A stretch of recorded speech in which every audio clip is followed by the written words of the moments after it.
সংবাদ প্রবাহ বার্তা সদা সত্যতা ও নিরপেক্ষতার সাথে চলে।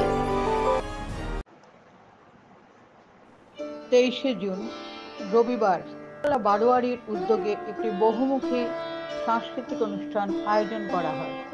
এই অনুষ্ঠানের মূল উদ্দেশ্য ছিল সমাজের বিভিন্ন স্তরের মানুষের মধ্যে সংস্কৃতি ও মানবিকতার প্রসার ঘটানো।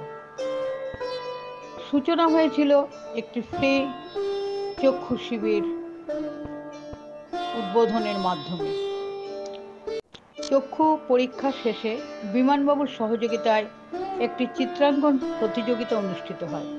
এতে এলাকার ছোট ছোট বাচ্চারা অংশগ্রহণ করে এবং তাদের সৃজনশীল প্রতিভা প্রদর্শন করে। বছর ধরে চলছে। এখানে একটা বিশেষ ব্যাপার আছে, আমাদের একটা বিশেষ বিভাগ আছে যেখানে শারীরিক যারা প্রতিবন্ধী তাদেরকে নিয়ে আমরা একটা বিশেষ বিভাগ রাখি, যেখানে প্রতি বছরই ক্যান্ডিডেট ভালোই হয় আর আমরা সেই বিভাগটা সকলকেই পুরস্কৃত করি। বাচ্চাদের জন্য বিশেষ আয়োজিত হয় সঙ্গীত এবং নৃত্যানুষ্ঠান।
এই হচ্ছে রাহুল এবং এই হচ্ছে সেই বাড়ির বারান্দা।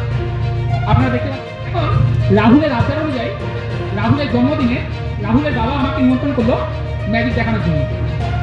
তো এর আগের দিন কিছু দুষ্টু লোকজন তারা কি করলো, রাহুলকে কিডন্যাপ করলো, করে নিয়ে গিয়ে রাখলো তাদের একটা, ধরা যাক এইটা দুষ্টু লোকদের সেই এই ডেরায় রাহুলকে রাখা হলো।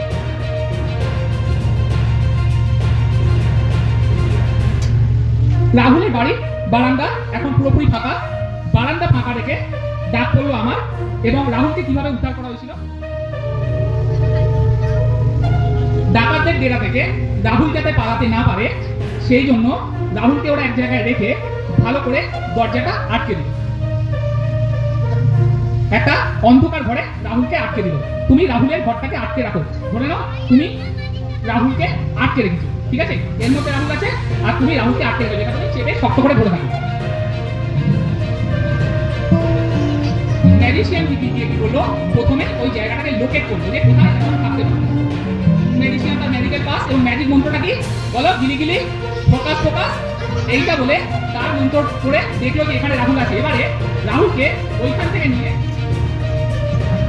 যে বারান্দায় রাহুলের সঙ্গে ম্যাজিশিয়ানের প্রথম পরিচয় সেখানে আনার চেষ্টা করলো।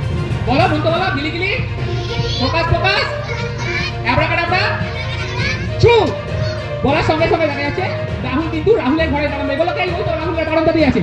তাহলে